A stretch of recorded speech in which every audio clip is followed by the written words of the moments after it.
Bonjour mes amis, un truc de dingue, vous savez, très régulièrement, on voit dans les médias que dans un pays arabo-musulman, Maroc, Algérie, Tunisie, etc., un violeur en justice, traîné en justice par sa victime, s'est vu offrir par le juge la possibilité de se marier avec sa victime en échange de l'abandon des poursuites contre lui. Et c'est vrai que de telles nouvelles, quand elles arrivent ici en Europe, elles choquent, bien sûr, et je peux tout à fait comprendre qu'elles choquent des personnes honorables. Maintenant, j'aimerais vous apporter un éclairage sur ces affaires-là. Alors, pour définir le viol, quand on dit il a violé une femme, ça veut dire qu'il a forcé à avoir des relations sexuelles. Donc il a forcé à avoir des relations sexuelles et la femme n'était pas consentante. Et si une femme a des relations sexuelles avec un homme et qu'elle était consentante, ce n'est pas un viol. D'accord? Vous avez entendu ce que je viens de dire? Si elle n'est pas consentante, il y a viol. Si elle est consentante, il n'y a pas viol. Hein? Vous voyez ce que je suis en train de supposer? Je suis en train de supposer un truc énorme qui est considéré comme quelque chose de tout à fait normal dans un pays occidental. Je suis en train de supposer que la femme peut donner son consentement ou le retirer. Vous voyez ce que je veux dire? Je suis en train de supposer que la femme est libre de son corps, libre d'avoir des relations sexuelles ou non, et que donc, effectivement, ça donne une certaine définition du viol. Maintenant, si on sort de cet environnement-là et on va dans un environnement où la femme a peut-être moins de contrôle sur son corps, sur sa sexualité, effectivement, il va falloir adopter la notion du viol. Adapter la notion du viol. Voilà ce que je suis en train de dire. Je vous donne un exemple. Par exemple, en Occident, il n'est pas possible, hein, dans beaucoup de pays, hein, pas nécessairement juste occidentaux, il n'est pas possible à une gamine, par exemple de 11 ans, de donner un consentement sexuel. Ça signifie que un pédophile ne peut pas normalement se cacher derrière un consentement réel au supposé de sa victime pour dire ah non c'était juste une relation consensuelle. Ce n'est pas possible. Hein. Ici en Angleterre par exemple, en dessous je crois de 15 ans, c'est considéré comme un viol par le statut même de la victime. Okay? Statutory rape, ils appellent ça. Hein, parce que par le statut de la victime, vu qu'elle est en dessous d'un âge de consentement, elle ne peut pas donner son consentement. Quoiqu'en France, il y a eu récemment jurisprudence où quelqu'un a dit, je crois qu'il y a eu des relations sexuelles, il a violé une fille de 11 ans, et il a dit qu'elle était consentante, et le juge a suivi cela. Ce qui, en pratique, par jurisprudence, légalisait la pédophilie. D'accord? Parce qu'avant, les pédophiles ne pouvaient pas se cacher derrière un consentement de la victime. Toujours est-il que vous voyez que on peut avoir un viol alors que la victime était consentante. Vous voyez ce que je veux dire? Hein, si la victime n'est pas en mesure de donner son consentement. Revenons vers les pays arabo-musulmans. Comment ça se passe? C'est quoi ces affaires-là en réalité? Je vous explique. Une fille sort avec un gars. Elle sort avec un gars. Et puis, ils ont, à un moment donné, des relations sexuelles tout à fait consenties, de part et d'autre. Il n'y a pas de viol du tout. Juste c'est consenti. Bon.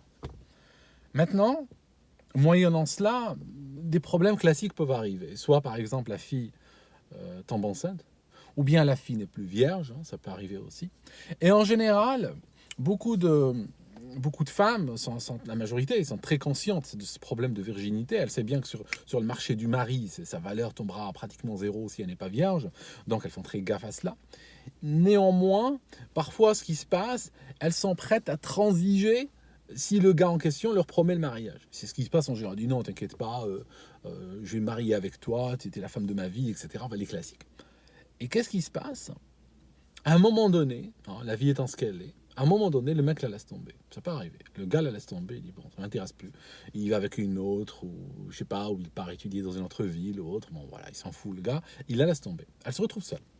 Problème. Hein, vous voyez, elle est dans une société où à ce moment-là, elle peut plus, comment on dirait là-bas, c'est un peu du lyrisme tiers-mondiste, mais on dirait que sa vie est foutue, hein, comme il dirait là-bas. Et ce qui se passe, c'est qu'elle n'est plus mariable, techniquement. Et alors bon, elle pourra toujours, hein, imaginons qu'elle a 22, 23 ans, elle pourra toujours refuser un, deux, trois prétendants, mais à un moment donné, ça commencera à chauffer pour elle, hein, parce que, bon voilà, ses sœurs sont mariées, elle est là, je veux dire, les gens commencent à dire, c'est quoi le problème avec, et tout ça. Donc vous comprenez, c'est un peu délicat. Donc qu'est-ce qui se passe? Généralement, ce qu'elle fait, la fille, c'est qu'elle va vers ses parents, sa mère par exemple, et va lui dire bon, voilà, Elle va jouer carte sur table. Elle va lui... Pas vraiment carte sur table. Elle va lui dire qu'elle n'est plus vierge. À cause de qui? À cause d'un tel. Il faut un nom. Elle donne le nom. Tu étais d'accord? Tu étais consentante? Vous répondrez quoi à sa place? Elle va dire non, bien sûr qu'elle dira non. Dire que tu n'es pas consentante, c'est normal. Et donc, ce qui se passe, c'est qu'elle va chez les flics. Ils vont chez les flics, portent plainte. Porte plainte, tu peux porter plainte pourquoi? Parce que coucher avec une femme consentante, tu ne peux pas porter plainte pour cela. Même si elle n'est plus vierge par ta faute, ben, ce n'est pas répréhensible. Même dans les pays arabo-musulmans, ce n'est pas répréhensible. Donc le seul qualificatif qui permet une poursuite, parce que la fille est majeure, il l'a pas frappé, il l'a pas violé, je veux dire, elle était consentante, tout ça. Tu n'as pas vraiment de point d'appui sur le plan légal pour attaquer le gars. Hein. Il t'a promis de te marier avec toi, puis il ne s'est pas marié avec toi, ça ne suffit pas, ça ne tient pas devant le tribunal. Donc qu'est-ce qu'ils font? Il reste le seul qualificatif possible et imaginable, c'est le viol. Ça signifie, elle va chez la police et voilà, il m'a violé. Moi je voulais pas, je n'étais pas d'accord et lui il m'a violé. Donc l'affaire est qualifiée de viol et elle arrive justement devant le tribunal. Alors, ce qui se passe, c'est que le juge, très souvent, t'es pas tombé de la dernière pluie, c'est exactement de quoi il s'agit. Puis il dit, écoutez, moi j'ai pas envie de gâcher la vie de ce jeune homme, toi non plus, t'as pas envie, t'as l'air d'être une fille bien, des erreurs arrivent, t'as pas envie de rester comme ça. Je veux dire, ça sera perte pour tout le monde hein, si je l'enferme pendant 5 ans. Donc, qu'est-ce qui se passe? Est-ce que vous ne voulez pas vous marier ensemble hein? Toi, tu te maries avec elle, toi, voilà, tu officialises ta relation avec lui, et puis tout le monde est content.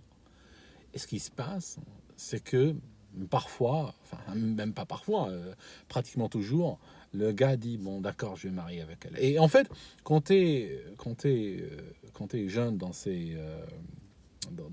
un pays arabo-musulman, tu dois savoir cela. Hein. Tu dois faire très gaffe parce que tu sais bien que tu peux tomber sur une nana et tu couches avec, et puis après tu peux te retrouver devant un tribunal, bêtement, tu te retrouves à se marier avec elle par la force. Hein. T'as pas vraiment le choix. Alors, si vous voulez, c'est une... comment dirais-je? Moi, je déteste cela. Moi, je déteste cela parce que je trouve que c'est le produit de société où règne la bigoterie, si vous voulez, une sorte de société de puritaine, vous comprenez. Et les puritains sont des hypocrites. Ils sont pas animés par une culture de résultat. Le puritain, lui, il veut juste que les apparences soient sauves. Mais il est prêt à tout. Hein, vous comprenez. Le puritain, lui, il te crée des sociétés où règne le viol, la violence sexuelle contre les enfants, où règnent toutes les perversités possibles et imaginables et tout ça. Et voilà, mais l'important pour lui, c'est que sur la forme, tout a l'air ok. Si vous regardez les récits bibliques, ou même coraniques, si vous voulez, Dieu lui-même, il avait Ève, il avait Adam, il leur a donné un paradis absolument extraordinaire, n'est-ce pas? Juste contre une seule chose. La seule chose, je ne sais pas pourquoi il y a cette idée-là, mais bon, c'est Dieu, il a le droit de penser ce qu'il veut, décider ce qu'il veut. Il leur a dit juste, évitez d'aller faire crac-crac dans les buissons, tout ce que je vous demande. Hein, c'est simple, je vous demande juste ça. Il a eu le dos tourné, ils ont été faire crac-crac dans les buissons. Je veux dire, qu'est-ce que tu veux de plus? C'est les anciennes générations qui, à travers ce récit très imagé, sont en train de nous dire que ça ne sert à rien d'empêcher un homme et une femme d'aller dans les buissons faire crac-crac. C'est impossible. Dieu lui-même a échoué. Donc est-ce qu'un puritain arriverait à réussir là où Dieu lui-même a foiré? Et il a dû créer tout ce monde-là, tout ce truc, le ciel, la terre, les voitures, tout ça, juste parce que voilà, il était dépité qu'il a raté un truc. Vous comprenez hein, tout ça, on est obligé de souffrir à cause de ça, hein, comprenez. Donc, voilà l'histoire. Malheureusement, ce qui se passe, c'est que la société basée sur ce que vous savez, la religion, l'hypocrisie, la séparation des sexes, etc., va créer naturellement et forcément et automatiquement va créer énormément de on va dire de violence sexuelle, parce qu'il faut bien que ça sorte d'une certaine manière. Il y a une énergie sexuelle qui est bridée, n'est-ce pas? Et donc, il va falloir que cette énergie-là ressorte quelque part. Donc, elle ressort sur de la violence, des enfants sans violer. Je veux dire, tu es dans un pays... Je vais être assez direct, parce que quand il s'agit d'intérêt des enfants, je suis extrêmement direct. Si vous allez dans un pays dit arabo-musulman et que vous avez vos enfants avec vous, d'accord, aussi jeunes soient-ils, vous ne les perdez pas de vue 30 secondes. Okay, tu les perds de vue 30 secondes, ils vont le violer. Okay, c'est quelque chose de... je te donne un exemple. Une fois, j'étais à la mer, juste pour te dire le niveau de surveillance qu'il faut. J'allais à la mer avec des enfants de ma famille, je devais les surveiller. Alors quand je les surveillais, je nageais pas. Et j'avais toujours les pieds dans l'eau, les jambes dans l'eau jusqu'aux genoux, et je les observe. Ils sont là en train de jouer devant moi. Et pratiquement, en une demi-heure, je suis en train de les surveiller. Pratiquement, j'arrive à empêcher peut-être une ou deux noyades. Il y a toujours un qui va passer sous l'eau. Tu dois le chercher, le ramasser, et puis le renvoyer à l'arrière pour qu'il sorte se calmer un peu. C'est ce niveau de surveillance que tu dois garder, d'accord? Parce que il y a une violence sexuelle telle, même si tout le monde parle de religion, tout le monde parle de Dieu, la religion qui gueule, te réveille par ses haut-parleurs à 4 heures du matin, comme je vous ai montré une fois, tout le monde s'habille en blanc et va à la prière du vendredi. Mais il trouve une seconde d'un enfant sans surveillance, je te garantis sur facture qu'ils vont le violer, d'accord? Donc, tu n'as pas la possibilité après de te défausser et de dire je ne savais pas. Une fois que tu as écouté cette vidéo, tu sais. Alors, ce qui se passe, c'est qu'il y a énormément de violences sexuelles. Il y a aussi autre chose. Ce cas que je viens de vous décrire dans les tribunaux, mariage, viol, malheureusement, il participe à quelque chose que je trouve absolument abominable. Et ça devient générateur de beaucoup de tares sociales. Je vous explique. Ça brouille la frontière entre le mariage et le viol. Parce que le viol, c'est quoi? C'est un crime abominable qui a été très longtemps et qui, jusqu'à maintenant, dans beaucoup de pays, condamné de la peine de mort. D'accord? C'est un crime abominable. Le mariage, c'est quoi? Le mariage est une institution noble, est une institution sacrée. C'est la fondation de la famille, la famille étant la fondation de la société. D'accord? Vous voyez ce que je veux dire? Ce sont deux choses complètement éloignées. Ce n'est pas la même catégorie. Ce n'est pas la même ligue. Eh ben, le fait de proposer à un violeur, ne serait-ce que par hypocrisie totale, de proposer à un violeur de se marier avec sa victime, déjà ça brouille la frontière entre ces deux choses. Qu'est-ce qui brouille la frontière entre ces deux choses encore? Je vous donne autre chose. Dans les sociétés dites islamiques, dans nos sociétés, nous prétendons, n'est-ce pas, vénérer Dieu, que nous appelons Allah. En vérité, ce n'est pas vrai du tout. Nous vénérons des personnes, nous vénérons des hommes. Ce qui se passe, c'est que d'anciens bédouins commettaient des viols. C'était assez courant, je veux dire. Après n'importe quel livre d'islam, j'ai pas besoin. J'en ai parlé entre ceux qui ont violé des captives, entre ceux qui ont violé des prisonnières, entre celui qui a violé son frère, entre Nasa'i, un des 7 auteurs du Coran, un des 7, ceux qui ont des versions coraniques, viole un enfant. Et tout ça décrit noir sur blanc dans le livre islamique. Je n'en raconte rien de ma tête. Je n'ai pas vécu cette époque. Je suis obligé de me fier aux livres islamiques, vous comprenez. Je ne me fie pas à des livres écrits par des non-musulmans parce que après on m'accusera de dire ah oui, mais ceux-là, ils ont un biais, ils sont contre nous, ils racontent des trucs et tout ça pour nous salir. Et je veux bien prendre l'argument, je veux bien l'accepter, je veux bien le prendre à bord. Et donc, qu'est-ce que je fais? Je lis des livres musulmans officiels. Voilà, et ce que je vous raconte vient de là. Même si des gens n'aiment pas, si tu n'aimes pas, ben voilà, c'est écrit dans les livres officiels. Qu'est-ce que je te dis? Ne tire pas sur le messager, moi je viens te parler de ce qu'il y a dedans. Donc, ce qui se passe, c'est que certains de nos seigneurs, certains de nos bédouins que nous vénérons pour aller au paradis, ils étaient très portés sur la chose. Donc, qu'est-ce qui se passe? Ils violaient tout ce qu'ils voyaient.